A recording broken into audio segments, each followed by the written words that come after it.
Does your Aston Martin V12 have 2-pin or 3-pin coil packs? Let's find out.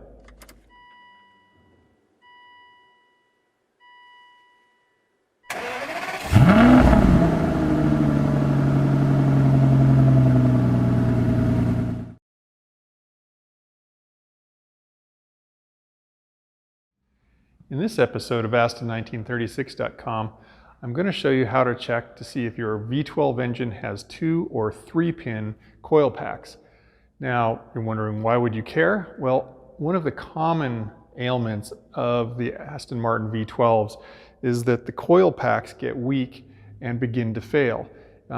If during your annual service they discover you've developed a bit of a misfire on one of the cylinder, it's almost always a spark plug or a coil pack. And Aston Martin in the early years, the 04, 05, 06 cars, started out with the 2-pin coil packs. That's 2 pins means the number of wires that connect to the coil pack. Somewhere in calendar year 2006, I think, they changed the design over on the production line to include 3-pin coil packs. They've added a ground wire. Maybe that improves the performance of the coil. I don't really know. If you know, please go ahead and leave a comment down below. So if you're about to do the project though, you'd like to get your parts ordered because you want to have everything in place. You don't want to get your project half done, discover whether you have 2 or 3-pin coil packs, and now have to place an order. Now the coil packs themselves, they live way down in here, underneath this cover, in the center of the cylinder head. So if you're doing the project, you literally have to already have taken off the intake valve system, intake manifold system, a whole bunch of the top of the motor until you can get this cover off to ultimately see the coil packs and count the wires connecting to them underneath.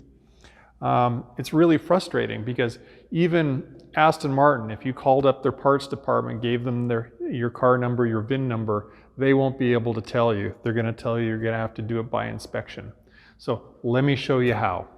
Tools-wise, we need a couple of basic things.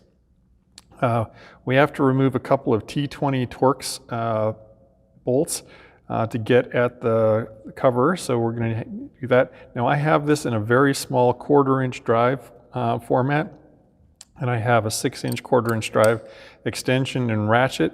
You could do it with a 3/8 drive system, but we're going to have to sneak in beside some positive crankcase ventilation piping. So if you have a 1/4-inch setup, all the better. We're going to need a couple of non-marring trim tools. We're going to need to pry back the cover a little bit without bending it, so these won't scratch the cover up. I have a really thin one to start with, and then I have a thicker, fatter one that I'm going to use after that goes in. I have a really bright inspection light. This is going to be essential, and as always, you might want to have a shop towel around. So let's get started.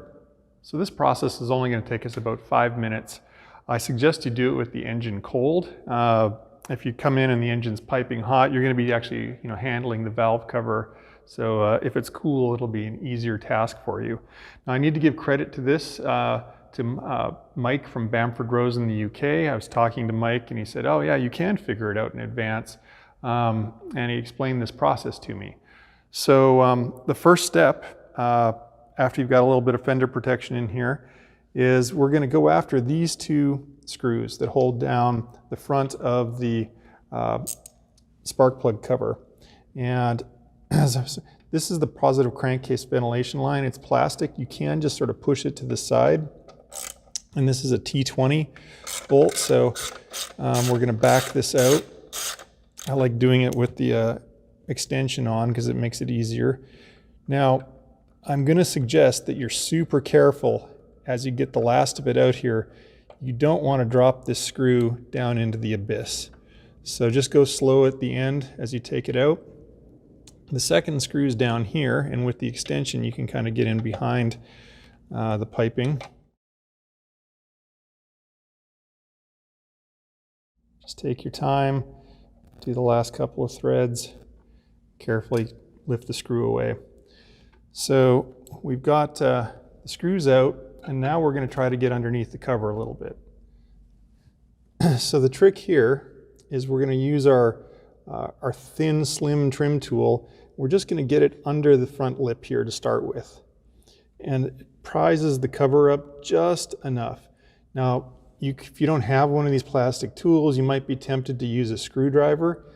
This is powder coated. You're going to scratch up your valve covers if you use a regular screwdriver, so I really would suggest using a plastic trim tool.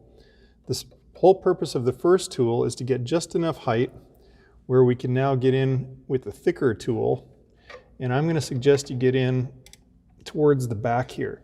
Now I'm putting a fair bit of pressure in, and I'm trying to get it wedged in enough where I get about a 1/4 inch of clearance up at the front here. And I don't want to go any further than that because I'm probably going to start bending stuff. But basically, if you can get in there and get probably about a 1/4 inch of clearance, that'll be enough because we're going to have to peer in the side next.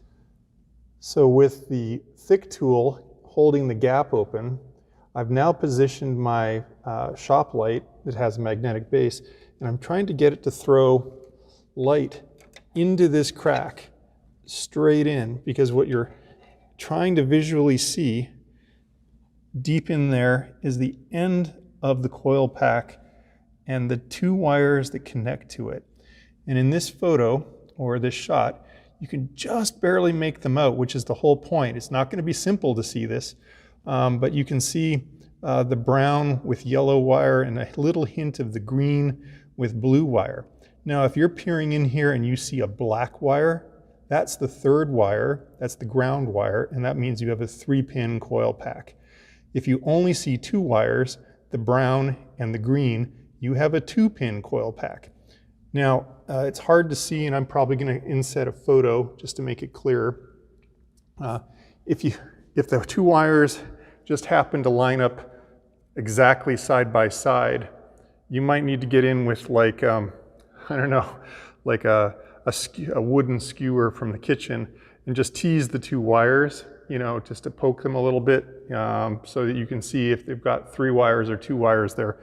But basically that's the trick. You've got to get in there, crane your head over, look inside, and I can see them pretty easily. It's just a little hard to show on camera. So putting it back together is just initially reversing the procedure. We have to be really careful not to drop the screws.